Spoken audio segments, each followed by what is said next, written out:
এই কেসটা হচ্ছে একটা টিপিক্যাল কেস বাচ্চাদের, যে এই কেসটার নাম হচ্ছে গুলেন বারি সিনড্রোম, হতে পারে, কনফার্ম নয়। কি হয়, এই যে বাচ্চাটা যেমন হঠাৎ করে বাড়ির লোক হিস্ট্রি দিচ্ছে যে পরশু রাত্রে হঠাৎ করে এই 2 পা অবশ হয়ে গেছে এবং দাঁড়াতেই পারছে না, ঠিক আছে, এবং সেই এই অবসাতা বা অসাড়াতাটা আস্তে আস্তে উপরের দিকে উঠছে।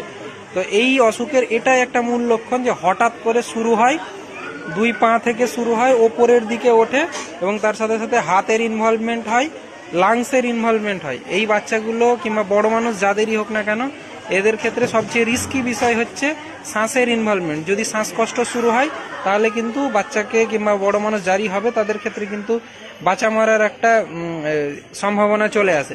এই বাচ্চাটার ক্ষেত্রে আপাতত তেমন কিছু সম্ভাবনা নেই, ভালো আছে। এই যে এটা হচ্ছে একটা IVIG ইঞ্জেকশন,